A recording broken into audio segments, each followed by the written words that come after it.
ਧੰਨ ਵਾਹਿਗੁਰੂ ਜੀਓ। ਗੌੜੀ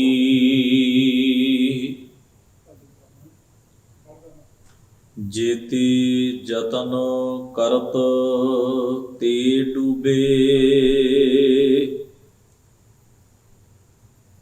ਭਵ ਸਾਗਰ ਨਹੀਂ ਤਾਰਿਓ ਰੇ।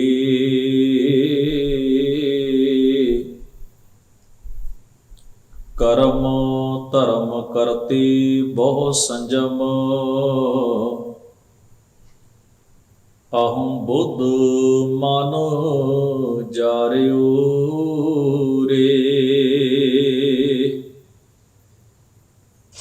ਸਾਸ ਗ੍ਰਾਸ ਕੋ ਦਾਤੋ ਠਾਕੁਰ, ਸੋ ਕਿਉ ਮਨਹੁ ਬਿਸਾਰਿਓ ਰੇ। ਹੀਰਾ ਲਾਲ ਅਮੋਲ ਜਨਮ ਹੈ, ਕੌਡੀ ਬਦਲੇ ਹਾਰਿਓ ਰੇ। ਰਹਾਉ ਤ੍ਰਿਸ਼ਨਾ ਤ੍ਰਿਖਾ ਭੂਖ ਭ੍ਰਮ ਲਾਗੀ, ਹਿਰਦੈ ਨਾਹਿ ਵਿਚਾਰਿਓ ਰੇ। ਉਨਮਤ ਮਾਨ ਹਿਰਿਓ ਮਨ ਮਾਹੀ, ਗੁਰ ਕਾ ਸ਼ਬਦ ਨਾ ਧਾਰਿਓ ਰੇ। ਸਵਾਦ ਲੁਭਤ ਇੰਦਰੀ ਰਸ ਪ੍ਰੇਰਿਓ, ਮਦ ਰਸ ਲੈਤ ਬਿਕਾਰਿਓ ਰੇ।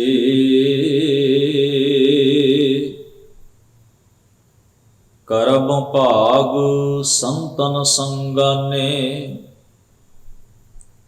ਕਾਸ਼ਟ ਲੋਹ ਉਧਾਰਿਓ ਰੇ।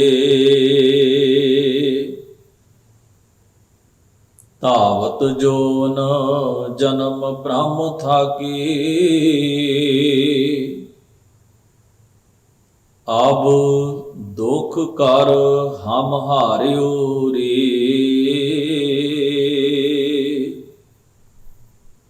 ਕਹਿ ਕਬੀਰ ਗੁਰ ਮਿਲਤ ਮਹਾਰਸ, ਪ੍ਰੇਮ ਭਗਤ ਨਿਸਤਾਰਿਓ ਰੇ। ਵਾਹਿਗੁਰੂ ਜੀ ਕਾ ਖਾਲਸਾ, ਵਾਹਿਗੁਰੂ ਜੀ ਕੀ ਫਤਿਹ। ਗਰੀਬ ਨਵਾਜ ਸਤਿਗੁਰੂ ਧੰਨ ਧੰਨ ਗੁਰੂ ਗ੍ਰੰਥ ਸਾਹਿਬ ਮਹਾਰਾਜ ਜੀ ਦੇ ਪਾਵਨ ਦਰਬਾਰ ਦੀਆਂ ਹਾਜ਼ਰੀਆਂ ਭਰ ਰਹੀ ਗੁਰੂ ਸਵਾਰੀ ਸਾਧ ਸੰਗਤ ਜੀਓ, ਅਕਾਲ ਪੁਰਖ ਵਾਹਿਗੁਰੂ ਜੀ ਨੇ ਅਪਾਰ ਬਖਸ਼ਿਸ਼ ਕਿਰਪਾ ਕੀਤੀ ਹੈ। ਗੁਰੂ ਮਹਾਰਾਜ ਦੀ ਪਾਵਨ ਸੁਹਬਤ ਵਿੱਚ ਬੈਠ ਕੇ ਸਤਿਗੁਰਾਂ ਦੇ ਪਾਵਨ ਉਪਦੇਸ਼ ਨਾਲ, ਗੁਰੂ ਕੀ ਪਾਵਨ ਬਾਣੀ ਨਾਲ ਸਾਂਝ ਬਣਾਉਣ ਦਾ ਇਹ ਸੁਭਾਗ ਸਮਾਂ ਆਪਾਂ ਸਭਨਾਂ ਨੂੰ ਪ੍ਰਾਪਤ ਹੋਇਆ ਹੈ। ਸਤਿਗੁਰੂ ਦੀ ਪਾਵਨ ਬਾਣੀ ਦੇ ਸ਼ਬਦ ਕੀਰਤਨ ਆਪ ਜੀ ਨੇ ਗੁਰੂ ਸਵਾਰਿਆਂ ਪਾਸੋਂ ਬੜੇ ਪ੍ਰੇਮ ਇਕਾਗਰਤਾ ਸਹਿਤ ਸਰਵਣ ਕੀਤੇ ਹਨ। ਗੁਰੂ ਬਖਸ਼ਿਸ਼ ਦੇ ਪਾਤਰ ਬਣ ਕੇ ਆਪਾਂ ਇਹ ਯਤਨ ਕਰਦੇ ਹਾਂ, ਗੁਰੂ ਕੀ ਪਾਵਨ ਬਾਣੀ ਵਿੱਚੋਂ ਭਗਤ ਕਬੀਰ ਜੀ ਦੇ ਉਚਾਰਨ ਕੀਤੇ ਹੋਏ ਪਾਵਨ ਸ਼ਬਦ ਰਾਗ ਗੌੜੀ ਦੇ ਵਿੱਚੋਂ, ਜਿਨ੍ਹਾਂ ਦੀ ਲੜੀਵਾਰ ਕਥਾ ਵਿਚਾਰ ਕਰਦਿਆਂ ਹੋਇਆਂ ਪਾਵਨ ਉਪਦੇਸ਼ ਨੂੰ ਸਮਝਣ ਦਾ ਆਪਾਂ ਆਹਰ ਕਰਦੇ ਹਾਂ। ਇਸੇ ਹੀ ਲੜੀ ਤਹਿਤ ਆਪ ਜੀ ਨੇ ਹੁਣੇ ਜਿਸ ਪਾਵਨ ਸ਼ਬਦ ਦਾ ਪਾਠ ਦਾਸ ਪਾਸੋਂ ਸਰਵਣ ਕੀਤਾ ਹੈ, ਗੁਰੂ ਗ੍ਰੰਥ ਸਾਹਿਬ ਮਹਾਰਾਜ ਦੇ ਅੰਕ ਨੰਬਰ 335 ਉੱਪਰ ਭਗਤ ਕਬੀਰ ਜੀ ਦਾ ਇਹ ਸ਼ਬਦ ਰਾਗ ਗੌੜੀ ਦੇ ਵਿੱਚ ਸੁਭਾਇਮਾਨ ਹੈ। ਸ਼ਬਦ ਦਾ ਰਹਾਉ ਦਾ ਬੰਦ ਸਾਨੂੰ ਸਭਨਾਂ ਨੂੰ ਇਹ ਪ੍ਰੇਰਣਾ ਬਖਸ਼ਿਸ਼ ਕਰਦਾ ਹੈ ਕਿ ਜਿਹੜਾ ਮਾਲਕ ਸਾਨੂੰ ਸਾਹ ਬਖਸ਼ਣ ਵਾਲਾ ਹੈ, ਸਾਨੂੰ ਰੋਜ਼ੀ ਬਖਸ਼ਣ ਵਾਲਾ ਹੈ, ਜੋ ਇਤਨਾ ਬਖਸ਼ਾਂਦਾ ਹੈ ਕਿ ਸਭਨਾਂ ਦਾ ਹੀ ਦਾਤਾ ਹੈ। ਹੇ ਭਾਈ, ਤੂੰ ਉਸ ਮਾਲਕ ਵਾਹਿਗੁਰੂ ਨੂੰ ਆਪਣੇ ਮਨੋਂ ਕਿਉਂ ਵਿਸਾਰਿਆ ਤੇ ਕਿਉਂ ਭੁਲਾਇਆ ਹੋਇਆ? ਭਲੇ ਹੀ ਅਸੀਂ ਸਰੀਰ ਨੂੰ ਆਪਣਾ ਆਖਦੇ ਹਾਂ, ਪਰ ਸਰੀਰ ਜਿਨ੍ਹਾਂ ਸਾਹਾਂ ਦਾ ਸਦਕਾ ਚੱਲ ਰਿਹਾ ਹੈ, ਉਹਨਾਂ ਸਾਹਾਂ ਦੇ ਉੱਤੇ ਸਾਡਾ ਆਪਣਾ ਕੋਈ ਵੀ ਕੰਟਰੋਲ ਨਹੀਂ। ਉਹ ਸਾਹ ਸਾਡੇ ਅਖਤਿਆਰ ਵਿੱਚ ਨਹੀਂ ਹਨ। ਮਨੁੱਖ ਦੁਨੀਆ ਦੇ ਕੁਝ ਪਦਾਰਥ ਇਕੱਠੇ ਕਰਕੇ ਸੋਚਦਾ ਹੈ ਕਿ ਮੇਰੇ ਕੋਲੋਂ ਮੇਰੀ ਰੋਜ਼ੀ, ਮੇਰੀ ਰੋਟੀ, ਮੇਰਾ ਪਦਾਰਥ ਕੌਣ ਲਿਜਾ ਸਕਦਾ ਹੈ? ਇਹ ਸਭ ਮੇਰਾ ਹੈ। ਜਾਂ ਫਿਰ ਅਸੀਂ ਜੇ ਕੋਈ ਐਸਾ ਸਬੱਬ ਬਣ ਜਾਏ, ਇਹ ਗੱਲ ਬੜੀ ਵਿਚਾਰਨਯੋਗ ਹੈ ਕਿ ਜਿਸ ਮਨੁੱਖ ਦੀ ਅਸੀਂ ਮਦਦ ਲੈ ਕੇ ਜੀਵਨ ਵਿੱਚ ਅੱਗੇ ਵਧ ਰਹੇ ਹੋਈਏ, ਕਿਉਂਕਿ ਸੰਸਾਰ ਸਮਾਜ ਇਸੇ ਨੂੰ ਹੀ ਕਹਿੰਦੇ ਨੇ, ਜਿੱਥੇ ਹਰ ਕੋਈ ਇੱਕ ਦੂਜੇ ਦੇ ਉੱਤੇ ਨਿਰਭਰ ਵੀ ਹੈ, ਜੁੜਿਆ ਹੋਇਆ ਵੀ ਹੈ ਤੇ ਇੱਕ ਦੂਜੇ ਦਾ ਮਦਦਗਾਰ ਵੀ ਹੈ। ਪਤਾ ਨਹੀਂ ਸਾਨੂੰ ਸਾਡੇ ਜੀਵਨ ਵਿੱਚ ਕਿੰਨੇ ਲੋਕਾਂ ਨੇ ਮਦਦ ਕਿਸ ਪੱਖ ਤੇ, ਕਿਸ ਪਹਿਲੂ ਤੇ ਕੀਤੀ ਹੋਏਗੀ। ਇਸੇ ਤਰ੍ਹਾਂ ਸਾਡੇ ਰਾਹੀਂ ਵੀ ਕਈਆਂ ਦੀ ਮਦਦ ਹੁੰਦੀ ਹੈ। ਇਹ ਸਿਲਸਿਲਾ ਲਗਾਤਾਰ ਸਾਡਾ ਸਾਰਿਆਂ ਦਾ ਇੱਕ ਦੂਜੇ ਪ੍ਰਤੀ ਚੱਲਦਾ ਰਹਿੰਦਾ ਹੈ। ਇਸੇ ਕਰਕੇ ਤੇ ਅਸੀਂ ਸਮਾਜਿਕ ਜੀਵ ਹਾਂ। ਕੋਈ ਕਿਸੇ ਪੱਖ ਤੋਂ ਯਤਨ ਕਰਦਾ ਹੈ, ਕੋਈ ਕਿਸੇ ਪੱਖ ਤੋਂ ਯਤਨ ਕਰਦਾ ਹੈ, ਰਲ ਮਿਲ ਕੇ ਇਵੇਂ ਸਮਾਜ ਦੀ ਤੋਰ ਤੁਰਦੀ। ਪਰ ਕਈ ਵਾਰ ਐਸਾ ਵੀ ਵਾਪਰ ਜਾਂਦਾ ਹੈ, ਜਿਨ੍ਹਾਂ ਨੇ ਸਾਡੀ ਮਦਦ ਕੀਤੀ, ਜਿਨ੍ਹਾਂ ਲੋਕਾਂ ਨੇ ਸਾਨੂੰ ਸਹਾਰਾ ਦਿੱਤਾ, ਜਾਂ ਜਿਹੜੇ ਸਾਡੇ ਲਈ ਸਬੱਬ ਬਣੇ, ਸਾਨੂੰ ਉਹਨਾਂ ਦਾ ਖਿਆਲ ਕਈ ਵਾਰ ਘੱਟ ਆਉਂਦਾ ਹੈ। ਪਰ ਜਿਨ੍ਹਾਂ ਦੀ ਅਸੀਂ ਮਦਦ ਕੀਤੀ ਹੋਵੇ, ਜਿਨ੍ਹਾਂ ਲਈ ਅਸੀਂ ਕਿਤੇ ਸਬੱਬ ਦਾ ਜਾਂ ਕੋਈ ਐਸਾ ਕਾਰਨ ਬਣੇ ਹੋਈਏ, ਵਾਹਿਗੁਰੂ ਨੇ ਕਿਤੇ ਸਾਡੇ ਰਾਹੀਂ ਕਿਸੇ ਦਾ ਕੋਈ ਕਾਰਜ, ਨਿੱਕਾ ਮੋਟਾ ਛਿਟ-ਪੁੱਟ ਕਾਰਜ ਕੋਈ ਸਵਾਰਿਆ ਹੋਵੇ, ਉਹ ਸਾਡੇ ਦਿਮਾਗ ਤੇ ਜ਼ਿਹਨ ਦੇ ਵਿੱਚ ਬਾਰ-ਬਾਰ ਘੁੰਮਦਾ ਰਹਿੰਦਾ। ਫਿਰ ਸਾਨੂੰ ਕਈ ਵਾਰ ਲੱਗਣ ਲੱਗ ਜਾਂਦਾ, ਇਹ ਬੰਦਾ ਸਾਡੇ ਸਿਰ ਤੋਂ ਰੋਟੀ ਖਾਂਦਾ ਹੈ, ਇਹ ਬੰਦਾ ਸਾਡੇ ਆਸਰੇ ਤੇ ਜੀਂਦਾ ਹੈ, ਇਹ ਅਸੀਂ ਨਾ ਹੁੰਦੇ ਤੇ ਇਸ ਬੰਦੇ ਦਾ ਕੀ ਹੁੰਦਾ। ਐਸਾ ਭਰਮ, ਐਸਾ ਭੁਲੇਖਾ ਸਾਡੇ ਅੰਦਰ ਸਾਡੀ ਹਉਮੈ ਕਾਰਨ ਬਣ ਜਾਂਦਾ ਹੈ ਵੀ ਅਸੀਂ ਕੁਝ ਹਾਂ ਤੇ ਅਸੀਂ ਹੀ ਕਰ ਸਕਦੇ ਹਾਂ, ਅਸੀਂ ਨਾ ਹੁੰਦੇ ਤੇ ਇਹ ਮਨੁੱਖ ਨਾ ਹੁੰਦਾ। ਪਰ ਅਸੀਂ ਭੁੱਲ ਜਾਂਦੇ ਹਾਂ, ਸਾਡੇ ਤੇ ਗੁਣ ਤੇ ਉਪਕਾਰ ਕਰਨ ਵਾਲਾ ਮਨੁੱਖ ਵੀ ਜੇ ਸਾਨੂੰ ਇਸ ਤਰ੍ਹਾਂ ਆ ਕੇ ਕਹੇ ਜਾਂ ਇਸ ਤਰ੍ਹਾਂ ਸੋਚੇ ਤੇ ਕੀ ਹੋਵੇ। ਇਹ ਮੈਂ ਇਸ ਕਰਕੇ ਬਚਨ ਸਾਂਝਾ ਕੀਤਾ ਹੈ ਵੀ ਭਗਤ ਕਬੀਰ ਜੀ ਮਹਾਰਾਜ ਨੇ ਫਰਮਾਇਆ ਵੀ ਸਾਡੇ ਸਾਹ, ਦੋ ਸ਼ਬਦ ਉਹਨਾਂ ਇਕੱਠੇ ਵਰਤੇ, ਸਾਸ ਗਰਾਸ ਕੋ ਦਾਤੋ ਠਾਕੁਰ। ਸਾਹਾਂ ਦਾ ਦਾਤਾ ਵੀ ਉਹ ਹੈ ਤੇ ਰੋਜ਼ੀ ਦਾ ਦਾਤਾ, ਰਿਜ਼ਕ ਦਾ ਦਾਤਾ ਵੀ ਉਹ। ਮਹਾਰਾਜ ਨੇ ਬਾਣੀ ਵਿੱਚ ਇੱਕ ਵਾਕ ਜ਼ਾਹਰ ਕੀਤਾ ਹੈ, ਨਾਨਕ ਚਿੰਤਾ ਮਤ ਕਰੋ, ਚਿੰਤਾ ਤਿਸ ਹੀ ਹੈ, ਜਲ ਮਹਿ ਜੰਤ ਉਪਾਇਨ ਤਿਨਾ ਭੇ ਰੋਜ਼ੀ ਦੇ, ਉਥੈ ਹਟ ਨਾ ਚੱਲਈ, ਨਾ ਕੋ ਕਿਰਸ ਕਰੇ, ਸੌਦਾ ਮੂਲ ਨਾ ਹੋਵਈ, ਨਾ ਕੋ ਲਏ ਨਾ ਦੇ, ਜੀਆਂ ਕਾ ਆਹਾਰ ਜੀ ਖਾਣਾ ਇਹ ਕਰੇ। ਸਮੁੰਦਰ ਦੇ ਵਿੱਚ, ਪਾਣੀ ਦੀਆਂ ਗਹਿਰਾਈਆਂ 'ਚ ਵਸਣ ਵਾਲੇ ਜੀਵ ਹੀ ਜੀਵ ਦਾ ਖਾਜਾ ਬਣਦਾ ਹੈ। ਇੱਕ ਜੀਵ ਪੈਦਾ ਹੁੰਦਾ ਹੈ, ਉਹਦੀ ਜ਼ਿੰਦਗੀ ਦਾ ਸਫ਼ਰ ਸ਼ੁਰੂ ਹੋ ਜਾਂਦਾ ਹੈ, ਉਸ ਤੋਂ ਵੱਡਾ ਜੀਵ ਉਸ ਨੂੰ ਆ ਕੇ ਨਿਗਲ ਜਾਂਦਾ ਹੈ, ਖਾ ਜਾਂਦਾ ਹੈ, ਉਹਦੀ ਜ਼ਿੰਦਗੀ ਦਾ ਚੱਕਰ ਮੁੱਕ ਜਾਂਦਾ ਹੈ ਤੇ ਦੂਜੇ ਦੇ ਜੀਵਨ ਲਈ ਖੁਰਾਕ ਮੁਹੱਈਆ ਹੋ ਜਾਂਦੀ ਹੈ। ਉਹ ਛੋਟੇ ਜੀਵ ਤੋਂ ਫਿਰ ਉਸ ਤੋਂ ਵੱਡਾ ਕੋਈ ਜੀਵ ਆਉਂਦਾ ਹੈ, ਉਹਦਾ ਸ਼ਿਕਾਰ ਕਰਨ ਵਾਲਾ ਉਹਨੂੰ ਖਾ ਜਾਂਦਾ ਹੈ, ਉਹਦੇ ਜੀਵਨ ਦਾ ਚੱਕਰ ਮੁੱਕ ਜਾਂਦਾ ਹੈ ਤੇ ਉਹਨੂੰ ਖੁਰਾਕ ਮਿਲ ਜਾਂਦੀ। ਲਗਾਤਾਰ ਇਹ ਸਿਲਸਿਲਾ ਜਿਹੜਾ ਆਪਣੇ ਆਪ ਖੁਦ ਬਖੁਦ ਕੁਦਰਤ ਵਿੱਚ ਚੱਲੀ ਤੁਰਿਆ ਜਾ ਰਿਹਾ। ਇਹਨੂੰ ਅਸੀਂ ਜਾਂ ਤੁਸੀਂ ਨਹੀਂ ਚਲਾਉਂਦੇ। ਇਹ ਪਲੈਨਿੰਗ ਪਾਣੀ ਦੇ ਵਿੱਚ ਰਹਿਣ ਵਾਲੇ ਜੀਵਾਂ ਦੀ ਨਹੀਂ, ਜਾਂ ਸਮੁੰਦਰ ਦੀ ਨਹੀਂ ਵੀ ਇਸ ਤਰ੍ਹਾਂ ਦਾ ਇਸ ਜਗ੍ਹਾ ਦੇ ਉੱਤੇ ਜੀਵਨ ਚੱਲਣਾ ਚਾਹੀਦਾ। ਜੀਵਨ ਚੱਕਰ ਇਵੇਂ ਦਾ ਹੋਏ। ਇਹ ਖੁਦ ਬਖੁਦ ਹੈ, ਇਹ ਪਰਮੇਸ਼ਰ ਦਾ ਸਿਰਜਿਆ ਹੋਇਆ ਹੈ। ਅਸੀਂ ਅੰਨ ਦੇ ਦਾਣੇ ਮਿੱਟੀ ਵਿੱਚ ਸੁੱਟਦੇ ਹਾਂ, ਭਰਪੂਰ ਫਸਲ ਪੈਦਾ ਹੋ ਜਾਂਦੀ ਹੈ। ਇਸ ਵਿੱਚ ਕੋਈ ਦੋ ਰਾਏ ਨਹੀਂ ਕਿ ਕਿਸਾਨੀ ਕਰਨ ਵਾਲਾ ਮਿਹਨਤ ਕਰਦਾ ਹੈ, ਉਸਨੇ ਪਹਿਲਾਂ ਜ਼ਮੀਨ ਨੂੰ ਸਵਾਰਿਆ, ਵੱਤਰ ਕੀਤਾ, ਯੋਗ ਬਣਾਇਆ, ਰੁੱਤ ਦਾ ਸਮੇਂ ਦਾ ਖਿਆਲ ਰੱਖਿਆ, ਬੀਜ ਪਾਇਆ, ਫਿਰ ਉਸ ਨੂੰ ਪਾਲਿਆ, ਪਾਣੀ ਦਿੱਤਾ, ਵਗੈਰਾ ਵਗੈਰਾ, ਬੜੀ ਘਾਲਣ ਹੈ। ਪਰ ਮਿੱਟੀ ਵਿੱਚ ਜਿਹੜੀ ਤਸੀਰ ਹੈ, ਖੂਬੀ ਹੈ, ਖਾਸੀਅਤ ਹੈ, ਗੁਣ ਹੈ ਵੀ ਉਹਦੇ 'ਚ ਬੀਜ ਡਿੱਗੇ ਤੇ ਫਸਲ ਪੈਦਾ ਹੋ ਜਾਏ, ਫਲੀ ਪੂਤ ਹੋ ਜਾਏ, ਇਹ ਅਸੀਂ ਤੇ ਨਹੀਂ ਕਰਦੇ। ਇਹ ਤਸੀਰ ਤਾਂ ਵਾਹਿਗੁਰੂ ਅਕਾਲ ਪੁਰਖ ਨੇ ਉਸ ਮਿੱਟੀ ਵਿੱਚ ਪਾਈ ਹੈ ਨਾ, ਵੀ ਉਹਦੇ ਵਿੱਚ ਬੀਜ ਡਿੱਗੇ ਤੇ ਉਹਨੂੰ ਉਹ ਪ੍ਰਫੁੱਲਤ ਹੋ ਕੇ ਤੇ ਫਲ ਦੇਵੇ। ਮਿੱਟੀ ਦੀ ਯੋਗਤਾ ਤੇ ਅਸੀਂ ਨਹੀਂ ਨਾ ਬਣਾਈ, ਜ਼ਮੀਨ ਦੀ ਯੋਗਤਾ ਤੇ ਅਸੀਂ ਜ਼ਮੀਨ ਚੋਂ ਪਦਾਰਥ ਕੱਢਿਆ ਹੈ, ਪਰ ਪਾਇਆ ਤੇ ਅਸੀਂ ਨਹੀਂ ਨਾ। ਅਸੀਂ ਜ਼ਮੀਨ ਤੋਂ ਪਾਣੀ ਪੀਤਾ, ਜ਼ਮੀਨ ਤੋਂ ਖੁਰਾਕ ਲਈ, ਜ਼ਮੀਨ ਤੋਂ ਸਾਰੀਆਂ ਚੀਜ਼ਾਂ ਦੀ ਵਰਤੋਂ ਕੀਤੀ। ਅਸੀਂ ਉਹਨਾਂ ਦੀ ਖੋਜ ਕਰਕੇ ਉਹਨਾਂ ਨੂੰ ਕੱਢਿਆ, ਜੋੜ ਤੋੜ ਕਰਕੇ ਉਹਨਾਂ ਨੂੰ ਆਪਣੇ ਢੰਗ ਨਾਲ ਵਰਤਿਆ, ਪਰ ਪੈਦਾ ਅਸੀਂ ਨਹੀਂ ਕੀਤਾ। ਵੀ ਲੋਹਾ ਜਿਹੜਾ ਹੈ ਇਹ ਧਾਤੂ ਅਸੀਂ, ਸਾਡੀ ਪ੍ਰੋਡਕਸ਼ਨ ਹੈ, ਸੋਨਾ ਸਾਡੀ ਪ੍ਰੋਡਕਸ਼ਨ ਹੈ, ਤਾਂਬਾ ਪਿੱਤਲ ਲੋਹਾ ਸਾਡੀ ਪ੍ਰੋਡਕਸ਼ਨ ਹੈ। ਕਿਤਨੀਆਂ ਵੀ ਧਾਤਾਂ ਨੇ, ਕਿਤਨੀਆਂ ਹੀ ਵਸਤੂਆਂ ਨੇ, ਇਹਨੂੰ ਅਸੀਂ ਕੇਵਲ ਵਰਤਿਆ ਹੈ ਆਪਣੀ ਆਪਣੀ ਸਮਝ ਮੁਤਾਬਕ, ਜਿੱਦਾਂ ਸਾਨੂੰ ਠੀਕ ਲੱਗਿਆ, ਜਿੰਨਾ ਵਾਹਿਗੁਰੂ ਨੇ ਸਾਨੂੰ ਮਤਬੁੱਧ ਬਖਸ਼ੀ, ਪਰ ਇਹ ਪ੍ਰੋਡਕਸ਼ਨ ਸਾਡੀ ਨਹੀਂ, ਪੈਦਾਇਸ਼ ਸਾਡੀ ਨਹੀਂ, ਪੈਦਾਇਸ਼ ਉਸ ਕਰਤੇ ਦੀ ਹੈ।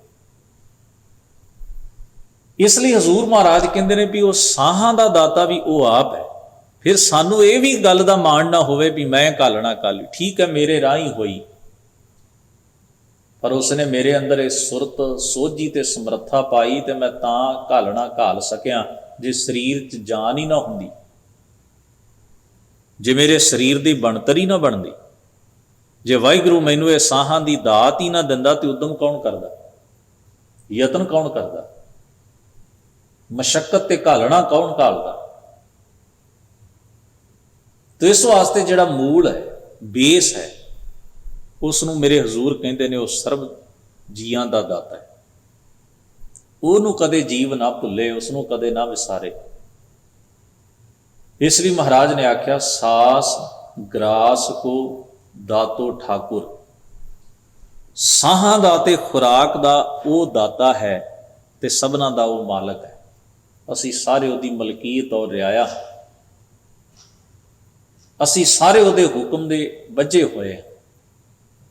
ਅਸੀਂ ਸਾਰੇ ਉਹਦੀਆਂ ਦਾਤਾਂ ਨੂੰ ਵਰਤਦੇ ਹਾਂ। ਆਸਣ ਲੋਏ ਲੋਏ ਭੰਡਾਰ, ਜੋ ਕਿਛ ਪਾਇਆ ਸੋ ਏਕਾ ਵਾਰ।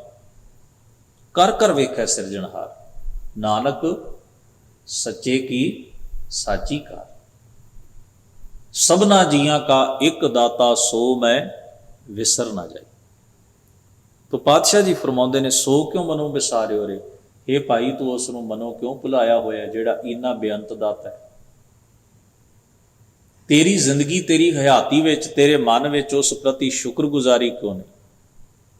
ਖਿਆਲ ਵਿੱਚ ਰੱਖੀਏ, ਜਿੱਥੇ ਸ਼ੁਕਰ ਨਹੀਂ ਹੋਏਗਾ ਉੱਥੇ ਉਲਾਂਭਾ ਹੋਏਗਾ, ਜਿੱਥੇ ਉਲਾਂਭਾ ਹੋਏਗਾ ਉੱਥੇ ਸ਼ੁਕਰ ਨਹੀਂ ਹੋਏਗਾ।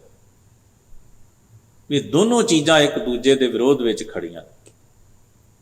ਜੇ ਸ਼ੁਕਰ ਹੈ ਤੇ ਸ਼ਿਕਵਾ ਨਹੀਂ, ਜੇ ਸ਼ਿਕਵਾ ਪੱਲੇ ਹੈ ਤੇ ਸ਼ੁਕਰ ਕੋਈ ਨਹੀਂ।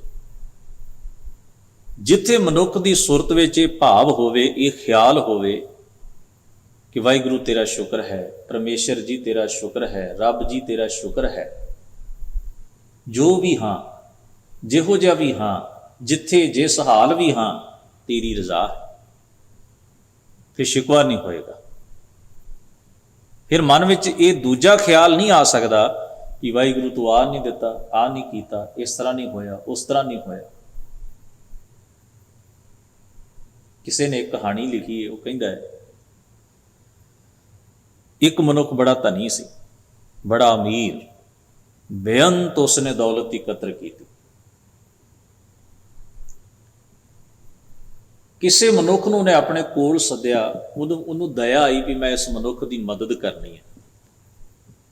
ਜਦੋਂ ਉਹਨੂੰ ਮਦਦ ਕਰਨ ਲਈ ਕੋਲ ਸੱਦਿਆ ਤਾਂ ਉਹਨੇ ਕੀ ਕੀਤਾ, ਉਹਨੂੰ ਕਿੰਨਾ ਸਾਰਾ ਸੋਨਾ, ਉਹਦੇ ਘਰ ਵਿੱਚ ਜਿਹੜਾ ਸੀ ਸੋਨਾ, ਉਹਨੂੰ ਬੰਨ੍ਹ ਕੇ ਕਹਿੰਦਾ ਆ ਲੈ ਸੋਨਾ। ਮੇਰੇ ਮਨ 'ਚ ਖਿਆਲ ਆਇਆ ਕਿ ਨਿੱਕੀਆਂ ਮੋਟੀਆਂ ਚੀਜ਼ਾਂ ਤਾਂ ਹਰ ਕੋਈ ਦਿੰਦਾ ਹੈ, ਮੈਂ ਤੈਨੂੰ ਬੜੀ ਕੀਮਤੀ ਚੀਜ਼ ਦੇ। ਜਿਸ ਬੰਦੇ ਦੇ ਹੱਥਾਂ ਵਿੱਚ ਉਹਨੇ ਸੋਨੇ ਦੀ ਗਠੜੀ ਦਿੱਤੀ ਨਾ, ਉਹ ਰੋਣ ਲੱਗ ਪਿਆ। ਹੁਣ ਬੰਦਾ ਕਈ ਵਾਰ ਸੋਚਦਾ ਵੀ ਖੌਰੇ ਨੇ ਇੰਨੀ ਵੱਡੀ ਚੀਜ਼ ਵੇਖੀ ਨਹੀਂ, ਜਜ਼ਬਾਤੀ ਹੋ ਗਿਆ, ਭਾਵੁਕ ਹੋ ਗਿਆ। ਬੰਦੇ ਨੂੰ ਕਈ ਵਾਰ ਇਹ ਲੱਗਦਾ ਵੀ ਮੈਂ ਇਸ ਯੋਗ 'ਤੇ ਨਹੀਂ ਸਾਂ, ਇੱਥੋਂ ਤੱਕ ਪਹੁੰਚ ਗਿਆ, ਤਾਂ ਵੀ ਬੰਦੇ ਨੂੰ ਮਨ ਭਰ ਆਉਂਦਾ ਹੈ। ਉਹਨੇ ਉਹਨੂੰ ਹੌਸਲਾ ਦਿੱਤਾ ਅਤੇ ਤੋਰ ਦਿੱਤਾ, ਪਰ ਉਹ ਰੋਂਦਾ ਜਾ ਰਿਹਾ। ਰਾਹ 'ਚ ਉਹਦੇ ਕਿਸੇ ਜਾਣ ਪਛਾਣ ਵਾਲੇ ਨੇ ਪੁੱਛਿਆ, ਤੂੰ ਰੋਂਦਾ ਕਿਉਂ ਹੈ?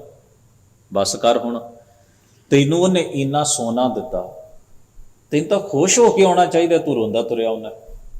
ਉਹ ਬੰਦਾ ਅੱਗੋਂ ਪਤਾ ਕੀ ਕਹਿੰਦਾ, ਇਸੇ ਗੱਲ ਨੂੰ ਤਾਂ ਮੈਂ ਰੋਨਾ। ਜਿੰਨਾ ਬੰਦਾ ਉਹ ਅਮੀਰ ਹੈ, ਮੈਨੂੰ ਉਮੀਦ ਸੀ ਵੀ ਉਹ ਮੈਨੂੰ ਘੱਟੋ ਘੱਟ ਹੀਰੇ ਤੇ ਦੇਵੇਗਾ, ਉਹਨੇ ਸੋਨੇ 'ਚ ਹੀ ਸਾਰ ਦਿੱਤਾ। ਘਰ ਰੋਟੀ ਨਹੀਂ ਪੱਕਦੀ, ਦੇਣ ਵਾਲੇ ਨੇ ਉਹਨੂੰ ਸੋਨੇ ਦੀ ਗਠੜੀ ਬੰਨ੍ਹ ਕੇ ਦੇ ਦਿੱਤੀ ਹੈ। ਉਹ ਬੰਦਾ ਉਮੀਦ ਇਹ ਰੱਖੀ ਬੈਠਾ ਸੀ ਵੀ ਮੈਂ ਤਾਂ ਸੋਚਿਆ ਵੀ ਜਿੰਨੀ ਇਹਦੇ ਕੋਲ ਦੌਲਤ ਹੈ, ਘੱਟੋ ਘੱਟ ਇੰਨੇ ਹੀਰੇ ਤਾਂ ਮੈਨੂੰ ਦੇਵੇਗਾ। ਕਮਾਲ ਦੀ ਗੱਲ ਹੈ। ਰੋਣ ਵਾਲਾ, ਸ਼ਿਕਵਾ ਕਰਨ ਵਾਲਾ ਇਸ ਗੱਲ ਤੇ ਵੀ ਸ਼ਿਕਵਾ ਕਰੀ ਜਾਂਦਾ ਹੈ ਵੀ ਮੈਨੂੰ ਹੀਰੇ ਕਿਉਂ ਨਹੀਂ ਮਿਲੇ, ਮੈਨੂੰ ਇਕੱਲਾ ਸੋਨਾ ਹੀ ਕਿਉਂ ਮਿਲਿਆ। ਹੁਣ ਐਸੇ ਮਨੁੱਖ ਨੂੰ ਖੁਸ਼ ਕਰਨਾ, ਐਸੇ ਮਨੁੱਖ ਨੂੰ ਸੈਟਿਸਫੈਕਸ਼ਨ ਦੇਣੀ ਕਿਸੇ ਦੇ ਵੱਸ ਦੀ ਖੇਡ ਨਹੀਂ। ਹਜ਼ੂਰ ਗੁਰੂ ਨਾਨਕ ਸਾਹਿਬ ਨੇ ਫਰਮਾਇਆ, ਭੁੱਖਿਆਂ ਭੁੱਖ ਨਾ ਉਤਰੀ ਜੇ ਬੰਨਾ ਪੁਰੀਆਂ ਭਾਰ। ਕਹਿੰਦੇ ਨੇ ਜੇ ਅੰਦਰ ਖੂਹ ਪੁੱਟਿਆ ਜਾਏ ਨਾ, ਅੰਦਰ ਤ੍ਰਿਸ਼ਨਾ ਦਾ, ਉਹਨੂੰ ਦੁਨੀਆ ਦਾ ਕੋਈ ਵੀ ਪਦਾਰਥ ਭਰ ਨਹੀਂ ਸਕਦਾ, ਪੂਰ ਨਹੀਂ ਸਕਦਾ। ਜਾਨੀ ਕਿ ਇੱਕ ਰਜੇਵਾਂ ਸਾਡੀ ਸੁਰਤ ਵਿੱਚ ਵੀ ਹੁੰਦਾ, ਇੱਕ ਤ੍ਰਿਪਤੀ ਜਿਹੜੀ ਉਹ ਸਾਡੀ ਨੀਅਤ ਵਿੱਚ ਵੀ ਹੁੰਦੀ ਵੀ ਜੋ ਹੈ, ਜੇ ਬੰਦਾ ਉਸ ਨੂੰ ਦਰਕਿਨਾਰ ਕਰ, ਸ਼ਿਕਵੇ ਵਿੱਚ ਹੀ ਜੀਂਦਾ, ਹਰ ਵੇਲੇ ਸ਼ਿਕਵੇ ਵਿੱਚ ਉਹਨੇ ਜੀਣਾ ਹੈ, ਉਹਦੇ ਅੰਦਰੋਂ ਸ਼ੁਕਰਾਨੇ ਦਾ ਭਾਵ ਕਦੇ ਨਹੀਂ ਨਿਕਲ ਸਕਦਾ ਵੀ ਠੀਕ ਹੈ, ਸ਼ੁਕਰ ਹੈ ਜੋ ਹੈ ਚੱਲੀ ਜਾ ਰਿਹਾ। ਜੇ ਮੈਂ ਇੰਨੇ ਸਾਲ ਜ਼ਿੰਦਗੀ ਦੇ ਕੱਢ ਲਏ, ਨਿਕਲੇ ਹੀ ਨੇ ਨਾ, ਅਗਲੇ ਵੀ ਨਿਕਲ ਜਾਣਗੇ। ਤੇ ਜੇ ਬੰਦੇ ਨੇ ਸ਼ਿਕਵਾ ਹੀ ਕਰਨਾ ਹੋਵੇ ਤੇ ਉਹਨੂੰ ਇੱਕ ਇੱਕ ਪਲ ਜਿਹੜਾ ਬੜਾ ਔਖਾ ਲੱਗਦਾ ਹੈ। ਉਹਨੂੰ ਲੱਗਦਾ ਦੁਨੀਆ 'ਚ ਮੇਰੇ ਲਈ ਹੈ ਹੀ ਕੁਝ, ਉਹਨੂੰ ਕੋਈ ਮਿੱਤਰ ਨਹੀਂ ਲੱਗਦਾ, ਕਿਸੇ ਦਾ ਦਿੱਤਾ ਸਤਿਕਾਰ ਨਹੀਂ ਲੱਗਦਾ, ਕਿਸੇ ਦੀ ਕੀਤੀ ਮਦਦ ਨਹੀਂ ਲੱਗਦੀ, ਕਿਸੇ ਵੱਲੋਂ ਵੀ ਕੀਤਾ ਕੋਈ ਯਤਨ ਜਿਹੜਾ ਹੈ ਉਹਦੇ ਵਾਸਤੇ ਕੋਈ ਅਹਿਮੀਅਤ ਨਹੀਂ ਰੱਖਦਾ, ਕਿਉਂਕਿ ਉਸ ਨੇ ਸੁਭਾਅ ਬਣਾਇਆ ਹੈ ਸ਼ਿਕਵੇ। ਹਮੇਸ਼ਾ ਉਸ ਦੀ ਸੁਰਤੀ ਇੱਥੇ ਟਿਕੀ ਰਹਿਣੀ, ਘਾਟੇਬੰਦੀ ਚੀਜ਼ ਉੱਤੇ ਟਿਕੀ ਰਹਿਣੀ। ਜਿਵੇਂ ਅਸੀਂ ਕੋਈ ਨੌਕਰ ਰੱਖ ਲਈਏ ਨਾ, ਹੁਣ ਉਹ ਸਾਰਾ ਦਿਨ ਸਾਡਾ ਕੰਮ ਕਰੇ, ਸਾਰਾ ਦਿਨ, ਤੇ ਇੱਕ ਨਿੱਕਾ ਜਿਹਾ ਕੰਮ ਉਹਦੇ ਕੋਲੋਂ ਰਹਿ ਜਾਏ ਤੇ ਮਾਲਕ ਉਹਦੀ ਲਾਪਾ ਕਰਕੇ ਰੱਖ ਦੇ, ਉਹਨੂੰ ਜ਼ਲੀਲ ਕਰੇ, ਉਹਨੂੰ ਬੇਇੱਜ਼ਤ ਕਰੇ। ਤੇ ਹੁਣ ਇੱਥੇ ਨੌਕਰ ਦੀ ਇੰਨੀ ਗਲਤੀ ਨਹੀਂ ਜਿੰਨਾ ਦਿਮਾਗ ਖਰਾਬ ਉਸ ਮਾਲਕ ਦਾ ਹੈ। ਭਲਾ ਕਿਉਂ? ਕਿ ਉਸ ਬੰਦੇ ਨੇ ਸਾਰੇ ਦਿਨ 'ਚ 100 ਕੰਮ ਕੀਤਾ ਹੈ, ਇੱਕ ਨਿੱਕਾ ਜਿਹਾ ਮਾਮੂਲੀ ਜਿਹਾ ਕੰਮ ਉਹਦੇ ਕੋਲੋਂ ਵਿਗੜਿਆ ਨਹੀਂ, ਤੇ ਤੁਸੀਂ ਪਹਿਲਾਂ ਹੀ ਤਿਆਰੀ ਕਰਕੇ ਬੈਠੇ ਸੀ ਵੀ ਇਹਨੂੰ ਜ਼ਲੀਲ ਕਰਨਾ। ਇੰਨੀ ਨਾਸ਼ੁਕਰੀ ਤੇ ਨਹੀਂ ਚਾਹੀਦੀ ਬੰਦੇ ਦੇ ਜੀਵਨ 'ਚ ਵੀ 100 ਕੰਮ ਉਹਨੇ ਸਵੇਰ ਤੋਂ ਉੱਠ ਕੇ ਕੀਤਾ ਸ਼ਾਮਾਂ ਤੱਕ, ਉਹ ਚੇਤੇ ਨਹੀਂ ਰਿਹਾ ਮਾਲਕ ਨੂੰ। ਉਹ ਇਹ ਸੋਚਦਾ ਵੀ ਰੱਬ ਮੇਰੇ ਘਰੇ ਕੰਮ ਕਰਨ ਆਇਆ, ਵੀ ਰੱਬ ਗਲਤੀ ਨਹੀਂ ਕਰ ਸਕਦਾ, ਬਾਕੀ ਤਾਂ ਸਾਰੇ ਹੀ ਕਰ ਸਕਦੇ ਨਾ। ਜਾਂ ਫਿਰ ਤੂੰ ਰੱਬ ਨੂੰ ਨੌਕਰ ਰੱਖ ਜਿਹੜਾ ਗਲਤੀ ਨਹੀਂ ਕਰਦਾ, ਜਿਹੜਾ ਭੁੱਲ ਨਹੀਂ ਕਰਦਾ। ਹੁਣ ਉਸਨੇ 100 ਕੰਮਾਂ ਦੀ ਸ਼ਾਬਾਸ਼ ਨਹੀਂ ਦਿੱਤੀ, ਐਪਰੀਸ਼ੀਏਟ ਨਹੀਂ ਕੀਤਾ, ਹਾਂ ਵੀ ਤੂੰ ਇਹ ਵੀ ਸਹੀ ਕੀਤਾ, ਪਰ ਇੱਕ ਕੰਮ ਨੂੰ ਉਹਨੇ ਇੰਨਾ ਖਿੱਚਿਆ, ਉਸ ਨੌਕਰ ਨੂੰ ਥਾਂ ਪੁਰ ਥਾਂ ਜ਼ਲੀਲ ਜਦੋਂ ਉਹ ਕਰਦਾ ਹੈ, ਤਾਂ ਇਹਦਾ ਮਤਲਬ ਹੈ ਇਹ ਉਹਦੀ ਮਨੋਦਸ਼ਾ ਨੂੰ ਦੱਸਦਾ ਹੈ, ਉਸ ਮਾਲਕ ਦੇ ਮਨ ਦੀ ਮਨੋਦਸ਼ਾ ਨੂੰ, ਵੀ ਇਹ ਬੰਦਾ ਕਿਸ ਤਰ੍ਹਾਂ ਦੀ ਲਾਈਫ ਜੀਂਦਾ ਹੈ, ਕਿਸ ਤਰ੍ਹਾਂ ਦਾ ਸੁਭਾਅ ਇਹ ਪਾਲਦਾ ਹੈ, ਕਿਸ ਤਰ੍ਹਾਂ ਦਾ ਇਹ ਕਾਰਜ ਕਰਦਾ ਹੈ, ਕਿਸ ਤਰ੍ਹਾਂ ਦੀ ਇਹਦੀ ਅੰਦਰ ਦੀ ਸੁਰਤੀ ਤੇ ਬਿਰਤੀ ਹੈ। ਵੀ ਇਹ ਬੰਦਾ ਹਮੇਸ਼ਾ ਘਾਟੇ ਬੰਦਾ ਹੀ ਸੋਚਦਾ ਵੀ ਕਿਤੇ ਘਾਟਾ ਹੋਵੇ, ਨੁਕਸਾਨ ਹੋਵੇ, ਭੁੱਲ ਹੋਵੇ, ਤੇ ਮੈਂ ਉਸੇ ਵੇਲੇ ਆਪਣੇ ਅਧਿਕਾਰ ਵਰਤਾਂ। ਚੰਗਿਆਈ ਲਈ ਕਿਉਂ ਨਹੀਂ ਬਈ? ਉਹਨੇ 100 ਕੰਮ ਚੰਗਾ ਕੀਤਾ, ਉਹਨੂੰ ਸ਼ਾਬਾਸ਼ ਵੀ ਦੇਣੀ ਬਣਦੀ ਸੀ। ਉਹਨੂੰ ਉਹਨਾਂ 100 ਕੰਮਾਂ ਦਾ ਸਤਿਕਾਰ ਕਿਉਂ ਨਾ ਮਿਲਿਆ? ਇੱਕ ਕੰਮ ਦਾ ਤਿਰਸਕਾਰ ਹੀ ਕਿਉਂ ਮਿਲਿਆ? ਇਹ ਗਲਤੀ ਨੌਕਰ ਦੀ ਨਹੀਂ ਹੈ, ਗਲਤੀ ਉਸ ਮਾਲਕ ਦੀ ਹੈ, ਜਿਸ ਦੀ ਸੁਰਤ ਵਿੱਚ ਇਹ ਭੈੜ ਹੈ ਕਿ ਉਹ ਸੋਚਦਾ ਹੀ ਘਾਟੇ ਬੰਦਾ ਹੈ। ਉਹਦਾ ਵਿਹਾਰ ਹੀ ਗਲਤ ਉੱਤੇ ਭੜਕਣਾ ਹੈ, ਸਹੀ ਉੱਤੇ ਖੁਸ਼ ਹੋਣਾ ਨਹੀਂ। ਇਹ ਬਿਰਤੀ ਜਿੱਥੇ ਜਿੱਥੇ ਵੀ ਹੋਏਗੀ, ਜਿੱਥੇ ਜਿੱਥੇ ਵੀ ਇਹ ਕੰਮ ਕਰੇਗੀ, ਤੋ ਸਤਿਗੁਰੂ ਸੱਚੇ ਪਾਤਸ਼ਾਹ ਇਸੇ ਕਰਕੇ ਕਹਿੰਦੇ ਨੇ, ਜਿੰਨੇ ਤੈਨੂੰ ਇੰਨੇ ਸਾਹ ਦਿੱਤੇ ਨੇ, ਤੈਨੂੰ ਇਹ ਖਿਆਲ ਨਹੀਂ ਵੀ ਸਾਹ ਨੇ ਤੇ ਸਰੀਰ ਜੀਵਨ ਚੱਲਦਾ ਹੈ, ਬਾਕੀ ਚੀਜ਼ਾਂ ਦਾ ਤੂੰ ਸ਼ਿਕਵਾ ਕਰਦਾ ਪਰ ਇਹਦਾ ਸ਼ੁਕਰ ਕਦੇ ਨਹੀਂ ਕਰਦਾ। ਜਿਸ ਵਾਹਿਗੁਰੂ ਨੇ ਇੰਨਾ ਧਨ, ਪਦਾਰਥ, ਦੌਲਤ, ਹਰ ਚੀਜ਼ ਕੁਦਰਤ ਵਿੱਚੋਂ ਤੂੰ ਵਰਤ ਰਿਹਾ ਹੈ, ਉਸ ਵਾਹਿਗੁਰੂ ਦਾ ਤੂੰ ਸ਼ੁਕਰ ਨਹੀਂ ਕਰਦਾ ਤੇ ਸ਼ਿਕਵਾ ਤੂੰ ਜ਼ਰੂਰ ਕਰਦਾ ਹੈ। ਸੋ ਕਿਉਂ ਮਨੋਂ ਵਿਸਾਰ? ਫਰਮਾਉਂਦੇ ਨੇ, ਹੀਰਾ ਲਾਲ ਅਮੋਲ ਜਨਮ ਹੈ। ਇਹ ਜਿਹੜਾ ਜਨਮ ਹੈ, ਮਨੁੱਖੀ ਜੀਵਨ ਹੈ, ਇਹ ਬੜਾ ਕੀਮਤੀ ਲਾਲ ਤੇ ਹੀਰਾ ਹੈ, ਬੜਾ ਅਮੋਲਕ ਹੈ।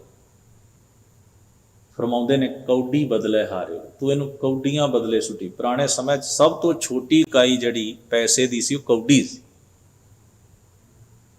ਕੌਡੀ ਵੀ ਟੁੱਟੀ ਹੋਵੇ ਤੇ ਚੱਲਦੀ ਨਹੀਂ ਸੀ। ਇਸ ਵਾਸਤੇ ਕੌਡੀ ਬਹੁਤ ਛੋਟੀ ਇਕਾਈ, ਬਹੁਤ ਛੋਟੀ ਇਕਾਈ ਪੈਸੇ ਦੀ,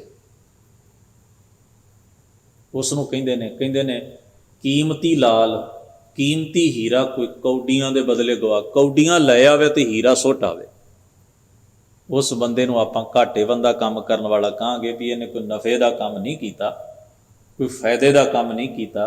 ਇਹ ਬੰਦਾ ਘਾਟਾ ਖਾ ਕੇ ਆਇਆ, ਕਿਉਂਕਿ ਇਹਨੂੰ ਪਤਾ ਨਹੀਂ ਵੀ ਹੀਰੇ ਦੀ ਕੀਮਤ ਕੀ ਹੈ ਤੇ ਕੌਡੀ ਦੀ ਅਹਿਮੀਅਤ ਕੀ ਹੈ। ਦੋਵਾਂ ਦਾ ਜਦੋਂ ਫਰਕ ਪਤਾ ਨਹੀਂ ਲੱਗਿਆ ਤੇ ਕੌਡੀਆਂ ਲੈ ਆ ਤੇ ਹੀਰੇ ਸੁੱਟ ਆਏ। ਜੀਵਨ ਦੀ ਅਹਿਮੀਅਤ ਦਾ ਪਤਾ ਨਹੀਂ ਲੱਗਾ, ਸ਼ਿਕਵੇ ਦੀ ਅਹਿਮੀਅਤ ਦਾ ਇਹਨੂੰ ਪਤਾ ਹੈ। ਸ਼ਿਕਵੇ ਕਰਦਾ ਰਹਿੰਦਾ ਤੇ ਜੀਵਨ ਦੀ ਅਹਿਮੀਅਤ, ਸ਼ੁਕਰਗੁਜ਼ਾਰੀ ਵਿੱਚ ਜੀਵਨ ਨਹੀਂ ਜੀਂਦਾ, ਜਿੱਥੇ ਤ੍ਰਿਪਤੀ ਤੇ ਰਜੇਵਾਂ। ਪਾਤਸ਼ਾਹ ਫਰਮਾਉਂਦੇ ਨੇ, ਜੇਤੇ ਯਤਨ ਕਰਤ ਤੇ ਡੂਬੇ ਭਵ ਸਾਗਰ ਨਹੀਂ ਤਾਰਿਓ। ਜੇ ਤੂੰ ਉਸ ਮਾਲਕ ਦਾਤੇ ਨੂੰ ਚੇਤੇ ਨਹੀਂ ਕਰਦਾ ਤੇ ਸ਼ੁਕਰ ਸਬੂਰੀ ਵਿੱਚ ਨਹੀਂ ਜੀਂਦਾ, ਤੇ ਇੱਕ ਗੱਲ ਚੇਤੇ ਰੱਖ, ਜਿੰਨੇ ਮਰਜ਼ੀ ਧਰਮ ਕਰਮ ਕਰ ਲਈ, ਜਿੰਨੇ ਮਰਜ਼ੀ ਯਤਨ ਕਰਦਾ ਰਹੀ, ਦੁਨੀਆ 'ਚ ਤੂੰ ਵਰਤ ਰੱਖ ਲਈ, ਤੀਰਥ ਨਾਲ, ਜਿੰਨੇ ਵੀ ਓੜ ਪੋੜ ਨੇ ਦੁਨੀਆ ਕਰਦੀ ਏ, ਰੱਬ ਦੇ ਨਾਂ ਤੇ ਕਰੀ ਚੱਲ।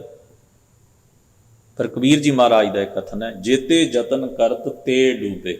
ਇਹ ਸਾਰੇ ਤੈਨੂੰ ਡੋਬਣਗੇ ਹੀ, ਤੈਨੂੰ ਦੁੱਖ ਨਾਲ ਹੀ ਭਰਨਗੇ, ਤੇਰੇ ਅੰਦਰ ਆਨੰਦ ਤੇ ਖੇੜਾ, ਪ੍ਰਸੰਨਤਾ ਪੈਦਾ ਨਹੀਂ ਹੋਣ ਦੇਣ। ਭਵ ਸਾਗਰ ਨਹੀਂ ਤਾਰੇ, ਤੈਨੂੰ ਭਵ ਸਾਗਰ ਸੰਸਾਰ ਸਮੁੰਦਰ ਦੀਆਂ ਪੇਚੀਦਗੀਆਂ ਵਿੱਚ ਜੀਣਾ ਨਹੀਂ ਸਿਖਾਉਣਗੇ, ਇਹਨਾਂ ਤੋਂ ਪਾਰ ਨਹੀਂ ਹੋਣ ਦੇਣਗੇ। ਫਿਰ ਫਰਮਾਉਂਦੇ ਹਨ, ਕਰਮ ਧਰਮ ਕਰਤੇ ਬਹੁ ਸੰਜਮ। ਵੀ ਜੇ ਤੇਰੇ ਅੰਦਰ ਇਹ ਸ਼ੁਕਰਗੁਜ਼ਾਰੀ ਤੇ ਦਾਤੇ ਨੂੰ ਯਾਦ ਕਰਨ ਦੀ ਭਾਵਨਾ ਨਹੀਂ ਹੈ ਨਾ, ਆਨੰਦ ਦੀ ਲਹਿਰ, ਅੰਦਰ ਦਾ ਸੁਖ, ਅੰਦਰ ਦਾ ਟਿਕਾਓ ਤੇਰੇ ਅੰਦਰ ਪੈਦਾ ਨਹੀਂ ਹੋਏਗਾ। ਫੇਰ ਭਾਵੇਂ ਤੂੰ ਜਿੰਨੇ ਮਰਜ਼ੀ ਕਰਮ ਧਰਮ ਦੇ ਨਾਂ ਤੇ ਜਿੰਨੇ ਮਰਜ਼ੀ ਗਿਣਤੀ ਦੇ ਕੰਮ ਕਰੀ ਜਾਏ, ਜਿੰਨੇ ਮਰਜ਼ੀ ਕਰੀ ਜਾਏ। ਕਰਮ ਧਰਮ ਕਰਤੇ ਬਹੁ ਸੰਜਮ। ਸੰਜਮ ਦਾ ਮਤਲਬ ਹੁੰਦਾ ਹੈ ਮਿੱਥੇ ਹੋਏ ਉਹ ਅਮਲ, ਮਿੱਥੇ ਹੋਏ ਉਹ ਕਰਮ ਜਿਹੜੇ ਕੇਵਲ ਅਸੀਂ ਰੂਟੀਨ 'ਚ ਕਰਦੇ ਹਾਂ, ਉਹਨਾਂ ਤੋਂ ਕੋਈ ਆਊਟਪੁੱਟ ਪ੍ਰੇਰਨਾ ਦੇ ਰੂਪ ਵਿੱਚ ਜਾਂ ਸਾਡੇ ਅੰਦਰੋਂ ਜਿਹੜੀ ਚੀਜ਼ ਪੈਦਾ ਹੋਣੀ ਹੈ, ਹਰਕਤ, ਉਹ ਨਹੀਂ ਹੁੰਦੀ। ਬਸ ਰੂਟੀਨ ਹੈ, ਕਰੀ ਜਾ ਰਹੇ, ਰੂਟੀਨ ਹੈ, ਹੋਈ ਜਾ ਰਹੀ ਹੈ। ਉਹਨੂੰ ਨਹੀਂ ਪਤਾ ਵੀ ਇਹਦੇ ਵਿੱਚੋਂ ਮੈਨੂੰ ਕੀ ਪ੍ਰਾਪਤੀ। ਉਹ ਰੂਟੀਨ ਹੋਈ ਤੇ ਉਹਨੂੰ ਇੰਨਾ ਜ਼ਰੂਰ ਹੈ ਵੀ ਮੈਂ ਕਰ ਰਿਹਾ, ਮੈਂ ਆਹ ਕੰਮ ਕੀਤਾ। ਉਹ ਗਿਣਤੀ ਹੋਈ ਜਾਂਦੀ ਹੈ ਵੀ ਇੰਨੇ ਕੰਮ ਹੋਏ, ਪਰ ਬੰਦਾ ਉੱਥੇ ਹੀ ਖੜਾ ਹੈ। ਉਹ ਕੰਮ ਕਰਨ ਤੋਂ ਪਹਿਲਾਂ ਵੀ ਉੱਥੇ ਹੀ ਖੜਾ ਸੀ, ਕਰਨ ਤੋਂ ਬਾਅਦ ਵੀ ਉੱਥੇ ਹੀ ਖੜਾ। ਅੰਦਰ ਨਾ ਕੋਈ ਪ੍ਰੇਰਨਾ ਵਸੀ, ਨਾ ਕੋਈ ਸੁਰਤ ਉੱਚੀ ਹੋਈ, ਨਾ ਕੋਈ ਮਨ ਦੀ ਮੈਲ ਲੱਥੀ, ਨਾ ਕੋਈ ਮਨ ਨੂੰ ਸਕੂਨ ਮਿਲਿਆ, ਗਿਣਤੀ ਪੂਰੀ ਹੋਈ ਗਈ ਹੈ, ਬੰਦਾ ਉੱਥੇ ਦਾ ਉੱਥੇ ਹੀ ਅਟਕਿਆ ਹੋਇਆ। ਜੇਤੇ ਜਤਨ ਕਰਤ ਤੇ ਡੂਬੇ, ਭਵ ਸਾਗਰ ਨਹੀਂ ਤਾਰਿਓ ਰੇ, ਕਰਮ ਧਰਮ ਕਰਤੇ ਬਹੁ ਸੰਜਮ। ਪੁੱਛਿਆ ਕਬੀਰ ਜੀ ਸੱਚਮੁੱਚ ਹੀ ਇਹਨਾਂ ਦਾ ਕੋਈ ਲਾਹਾ ਨਹੀਂ ਹੋਏਗਾ? ਕਹਿੰਦੇ ਨੇ ਅਹੰ ਬੁੱਧ। ਅਹੰ ਬੁੱਧ ਦਾ ਅਰਥ ਹੈ ਹੰਕਾਰ ਦੀ ਬੁੱਧੀ, ਮਨ ਜਾ ਰਿਓ ਰੇ, ਮਨ ਨੂੰ ਹੋਰ ਸਾੜ ਕੇ ਸੁਆਹ ਕਰਦੇ। ਹਉਮੈ ਵਧਣੀ ਇਹਨੇ ਨਾਲ, ਮੈਂ ਇੰਨਾ ਕਰ ਲਿਆ, ਮੈਂ ਇੰਨਾ ਕਰ ਲਿਆ, ਮੈਂ ਇੰਨਾ ਕਰ ਲਿਆ। ਹੋਰ ਇਹਦੇ ਵਿੱਚੋਂ ਅੰਦਰ ਪ੍ਰਸੰਨਤਾ ਜੇ ਨਹੀਂ ਆਈ, ਮੈਂ ਕਰਦਾ, ਮੇਰੇ ਰਾਹੀਂ ਹੁੰਦਾ ਹੈ, ਮੈਂ ਕਰ ਰਿਹਾ ਹਾਂ, ਉਹ ਆਪਣੇ ਆਪ ਨੂੰ ਬੰਦਾ ਖੁਦ ਹੀ ਇੱਕ ਸਰਟੀਫਿਕੇਟ ਦੇ ਲੈਂਦਾ ਵੀ ਮੈਂ ਚੰਗਾ, ਮੇਰੇ ਤੋਂ ਉੱਤਮ ਕੋਈ ਨਹੀਂ। ਤੋ ਹਜ਼ੂਰ ਫਰਮਾਉਂਦੇ ਨੇ ਤ੍ਰਿਸ਼ਨਾ ਤ੍ਰਿਖਾ ਭੂਖ ਭਰਮ ਲਾਗੀ। ਕਹਿੰਦੇ ਨੇ ਤ੍ਰਿਸ਼ਨਾ ਦੀ ਬਿਰਤੀ ਕਰਕੇ ਭਟਕਣਾ ਵਿੱਚ ਪਿਆ ਹੋਇਆ ਹੈ ਮਨ, ਅੰਦਰ ਇੱਕ ਭੁੱਖ ਤੇ ਬਣੀ ਹੋਈ ਹੈ ਜਿਹੜੀ ਕਦੇ ਨਹੀਂ ਮਿਟਦੀ, ਜਿਹਨੂੰ ਆਪਾਂ ਕਹਿੰਦੇ ਨਾ ਸੈਟਿਸਫੈਕਸ਼ਨ ਨਹੀਂ ਹੈ, ਸਬਰ ਵਾਲਾ ਸੁਭਾਅ ਨਹੀਂ ਬਣਦਾ, ਇੱਕ ਲਗਾਤਾਰ ਇੱਕ ਖਿੱਚ ਬਣੀ ਹੋਈ। ਜਦੋਂ ਵੀ ਕਿਸੇ ਦਾ ਕੁਝ ਚੰਗਾ ਤੱਕ ਲਿਆ, ਚੰਗਾ ਹੁੰਦਾ ਵੇਖ ਲਿਆ, ਉਦੋਂ ਹੀ ਮਨ ਬੇਚੈਨ ਹੋ ਜਾ ਵੀ ਕਿਉਂ? ਤੇਰੀ ਬੇਚੈਨੀ ਦਾ ਕਾਰਨ ਕੀ ਹੈ? ਤਕਲੀਫ, ਦੁੱਖ, ਉਹ ਜਿਹੜੀ ਚੀਜ਼ ਹੈ ਅੰਦਰ, ਉਹ ਦੁੱਖ, ਉਹ ਤਕਲੀਫ। ਹੁਣ ਮੈਨੂੰ ਕੋਈ ਘਾਟਾ ਨਹੀਂ ਪਿਆ, ਪਰ ਮੁਸ਼ਕਿਲ ਇਹ ਹੋਈ ਵੀ ਦੂਜੇ ਨੂੰ ਵਾਧਾ ਕੁਝ ਹੋਇਆ ਤੇ ਉਹਦਾ ਮੈਨੂੰ ਐਵੇਂ ਲੱਗਦਾ ਵੀ ਮੈਨੂੰ ਲਾਸ ਹੋ ਗਿਆ ਹੋਵੇ। ਕਿਸੇ ਦਾ ਵੀ ਚੰਗਾ ਹੁੰਦਾ ਤੇ ਮੈਨੂੰ ਲੱਗਦਾ ਮੇਰਾ ਹੀ ਬੁਰਾ ਹੋ ਰਿਹਾ। ਇਹ ਜਿਹੜੀ ਬਿਰਤੀ, ਇਹ ਇੱਕ ਰੋਗ ਹੈ, ਬਿਮਾਰੀ ਹੈ। ਤ੍ਰਿਸ਼ਨਾ ਤ੍ਰਿਖਾ ਭੂਖ ਭਰਮ ਲਾਗੀ। ਫਿਰ ਅੱਗੇ ਜਾ ਕੇ ਫਰਮਾਉਂਦੇ ਹਨ ਹਿਰਦਾ ਨਾਹੀਂ ਵਿਚਾਰ ਰਹੇ। ਹੇ ਮਨੁੱਖ, ਤੂੰ ਕਦੇ ਆਪਣੇ ਹਿਰਦੇ 'ਚ ਵਿਚਾਰ ਕੀਤੀ ਵੀ ਤੈਨੂੰ ਇਹ ਰੋਗ ਕਿਵੇਂ ਲੱਗਿਆ ਹੋਇਆ? ਇਹ ਤੈਨੂੰ ਕਿੰਨਾ ਦੁਖੀ ਕਰਦਾ ਹੈ? ਉਨਮਤ ਮਾਨ ਹਿਰਿਓ ਮਨ ਮਾਹੀ, ਗੁਰ ਕਾ ਸ਼ਬਦ ਨਾ ਧਾਰਿਓ। ਉਨਮਤ ਦਾ ਅਰਥ ਹੈ ਮਸਤ ਹੋਣਾ, ਮਦਹੋਸ਼ ਹੋਣਾ। ਕਿ ਜਿੱਥੇ ਮਨੁੱਖ ਦਾ ਵਿਵੇਕ ਕੰਮ ਕਰਨਾ ਬੰਦ ਕਰਦਾ ਹੈ ਤੇ ਬੰਦਾ ਜਿਵੇਂ ਨਸ਼ੇ ਵਿੱਚ ਧੁੱਤ ਹੋਇਆ ਇੱਧਰ ਉੱਧਰ ਡਿੱਗਦਾ ਹੈ, ਜਾਂ ਅਨਕੰਟਰੋਲਡ ਹੋ ਜਾਂਦਾ ਹੈ ਉਹਦਾ ਸਰੀਰ, ਉਹਦੀ ਸਾਰੀ ਤਾਕਤ, ਇਸ ਤਰ੍ਹਾਂ ਦਾ ਵਿਹਾਰ ਜਿਵੇਂ ਉਹ ਕਰਦਾ ਹੈ, ਇਸ ਤਰ੍ਹਾਂ ਮਹਾਰਾਜ ਕਹਿੰਦੇ ਨੇ ਹੰਕਾਰ ਵਿੱਚ ਤੂੰ ਇੰਨਾ ਕੁ ਮਸਤਿਆ ਹੋਇਆ ਕਿ ਤੇਰੀ ਅਕਲ, ਤੇਰੀ ਸੋਝੀ, ਤੇਰਾ ਵਿਵੇਕ ਕੋਈ ਕੰਮ ਨਹੀਂ ਕਰਦਾ।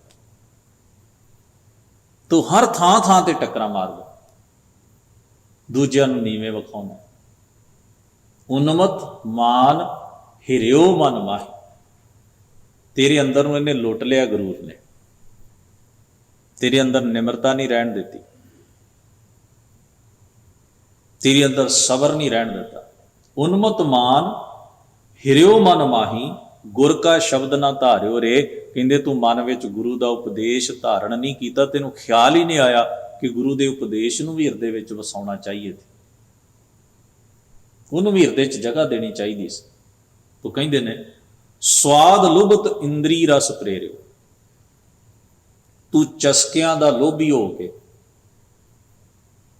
ਗੁਰੂ ਪਾਤਸ਼ਾਹ ਨੇ ਬਾਣੀ ਵਿੱਚ ਇੱਕ ਨਹੀਂ, ਇਹਨੂੰ ਅਨ ਰਸ ਕਿਹਾ। ਅਨ ਹੋਰ ਹੋਰ ਰਸ, ਹੋਰ ਹੋਰ ਸਵਾਦ, ਜਿਹੜੇ ਵੀ ਜੀਵ ਨੂੰ ਕੁਰਾਹੇ ਪਾ ਦੇਣ, ਜਿਹੜੇ ਵੀ ਸਵਾਦ ਮਨੁੱਖ ਨੂੰ ਕੁਰਾਹੇ ਪਾ ਦੇਣ, ਉਹ ਕਿਸੇ ਦਾ ਬੁਰਾ ਕਰਵਾਉਣ ਸਾਡੇ ਕੋਲੋਂ, ਉਹਨੂੰ ਅਨ ਰਸ ਕਿਹਾ, ਹੋਰ ਹੋਰ ਚਸਕਾ।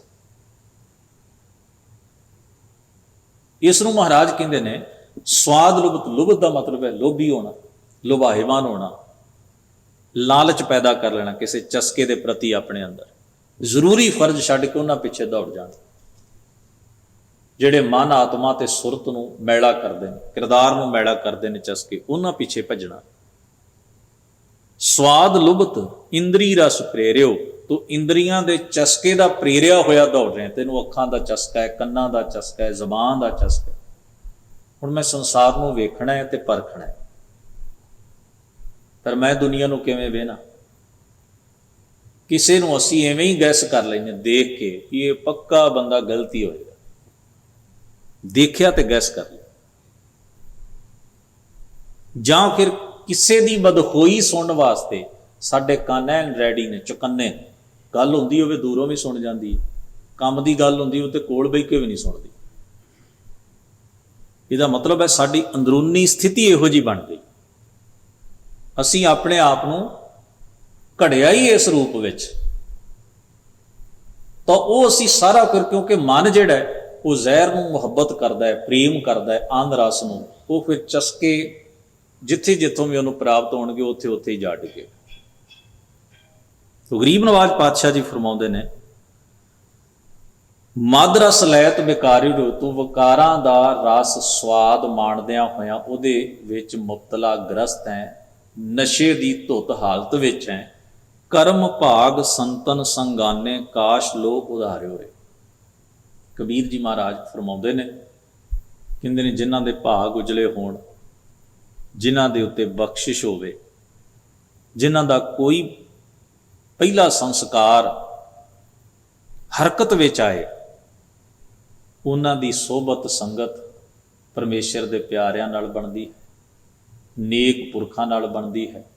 ਉਹਨਾਂ ਦੀ ਸੰਗਤ ਬਦਲ ਜਾਂਦੀ ਹੈ ਤੇ ਉਹਨਾਂ ਲੋਕਾਂ ਦੀ ਸੰਗਤ ਬਦਲ ਜਾਣ ਦੇ ਨਾਲ ਉਹਨਾਂ ਦਾ ਉਵੇਂ ਭਲਾ ਹੋ ਜਾਂਦਾ ਹੈ ਜਿਵੇਂ ਲੋਹਾ ਲੱਕੜੀ ਨਾਲ ਜੁੜ ਕੇ ਤਰ ਜਾਂਦਾ ਹੈ ਪਾਣੀ ਦੇ ਉੱਤੇ। ਫਿਰ ਫਰਮਾਉਂਦੇ ਨੇ, ਧਾਵਤ ਜੋਨ ਜਨਮ ਭ੍ਰਮ ਥਾਕੇ। ਅਰਦਾਸ ਰੂਪ ਵਿੱਚ ਇਹ ਬੇਨਤੀ ਕਰਦੇ ਹਨ, ਇਹ ਪੰਕਤੀਆਂ ਲਿਖਦੇ ਹਨ। ਕਹਿੰਦੇ ਨੇ, ਹੇ ਮੇਰੇ ਮਾਲਕ, ਅਸੀਂ ਕਈ ਬਿਰਤੀਆਂ ਵਿੱਚ, ਜੂਨਾਂ ਵਿੱਚ, ਭਾਵ ਕਈ ਜਨਮਾਂ ਵਿੱਚ, ਵੱਖ-ਵੱਖ ਬਿਰਤੀ ਦੀ ਅਟਕਣਾਂ ਵਿੱਚੋਂ ਨਿਕਲ ਕੇ ਮੈਂ ਭਰਮਦਿਆਂ ਭਟਕਦਿਆਂ ਥੱਕ ਗਿਆ। ਮੈਂ ਮਹਿਸੂਸ ਕਰਦਾ ਹਾਂ ਵੀ ਮੈਂ ਬਹੁਤ ਭਟਕਿਆ, ਇਹ ਭਟਕਣਾ ਨੇ ਮੈਨੂੰ ਥਕਾ ਦਿੱਤਾ। ਕਹਿੰਦੇ ਨੇ, ਅਬ ਦੁੱਖ ਕਰ ਹਮ ਹਾਰਿਓ, ਤੇ ਇਸ ਭਟਕਣਾ ਦੇ ਦੁੱਖ ਕਰਕੇ ਮੈਂ ਹਾਰਿਆ ਪਿਆ। ਮੈਂ ਆਪਣੀ ਹਾਰ ਮੰਨਦਾ, ਪਰ ਮੈਂ ਹਾਰਿਆ ਹੋਇਆ ਮਹਿਸੂਸ ਕਰਦਾ, ਇਸ ਲਈ ਮੈਂ ਤੇਰੇ ਦਰ ਤੇ ਆ ਕੇ ਸਮਰਪਿਤ ਹੁੰਦਾ। ਕਹਿ ਕਬੀਰ ਗੁਰ ਮਿਲਤ ਮਹਾਰਸ। ਇਹ ਕਬੀਰ ਆਖ, ਜਿਹਨੂੰ ਗੁਰੂ ਮਿਲਦਾ ਹੈ ਉਹਨਾਂ ਨੂੰ ਪਰਮੇਸ਼ਰ ਦਾ ਸਭ ਤੋਂ ਅਦੁੱਤੀ ਸ਼੍ਰੋਮਣੀ ਨਾਮ ਰਸ ਪ੍ਰਾਪਤ ਹੁੰਦਾ ਹੈ। ਵਾਹਿਗੁਰੂ ਦੀ ਹੋਂਦ ਦਾ ਅਹਿਸਾਸ ਤੇ ਪਰਮੇਸ਼ਰ ਦੀ ਇੱਕ ਸੁਰਤਾ ਮਿਲਦੀ ਹੈ। ਪ੍ਰੇਮ ਭਗਤ ਨਿਸਤਾਰਿਓ, ਉਹਨਾਂ ਨੂੰ ਵਾਹਿਗੁਰੂ ਦੀ ਪ੍ਰੇਮ ਰੂਪ ਭਗਤੀ ਪ੍ਰਾਪਤ ਹੁੰਦੀ। ਉਹ ਇਬਾਦਤ ਜਿਹੜੀ ਪ੍ਰੇਮ ਵਿੱਚ ਹੁੰਦੀ ਹੈ, ਉਹ ਸੰਬੰਧ ਜਿਹੜਾ ਪ੍ਰੇਮ ਨਾਲ ਬਣਦਾ ਹੈ, ਕਰਮ ਦੇ ਜ਼ੋਰ ਨਾਲ ਨਹੀਂ ਬਣਦਾ। ਉਹ ਵਾਹਿਗੁਰੂ ਨਾਲ ਸਾਂਝ ਜਿਹੜੀ ਪ੍ਰੇਮ ਉੱਤੇ ਡਿਪੈਂਡਡ ਹੈ, ਪ੍ਰੇਮ ਵਿੱਚੋਂ ਪੈਦਾ ਹੋਈ ਹੈ। ਐਸੀ ਭਗਤੀ ਦਾ ਸਦਕਾ ਉਹਨਾਂ ਜੀਵਾਂ ਦਾ ਨਿਸਤਾਰਾ ਅਤੇ ਭਲਾ ਹੋ ਜਾਂਦਾ ਹੈ। ਗਰੀਬ ਨਵਾਜ਼ ਕਿਰਪਾ ਕਰਨ, ਸ਼ਬਦ ਦਾ ਉਪਦੇਸ਼ ਸਾਡੇ ਸਭਨਾਂ ਦੇ ਮਨ ਹਿਰਦਿਆਂ 'ਚ ਵਸੇ। ਮਹਾਰਾਜ ਹੋਈਆਂ ਭੁੱਲਾਂ ਚੁੱਕਾਂ ਦੀ ਖਿਮਾ ਬਖਸ਼ਣ। ਸਭਨਾਂ ਦਾ ਧੰਨਵਾਦ। ਫਤਿਹ ਸਾਂਝੀ ਕਰੀਏ। ਵਾਹਿਗੁਰੂ ਜੀ ਕਾ ਖਾਲਸਾ, ਵਾਹਿਗੁਰੂ ਜੀ ਕੀ ਫਤਿਹ।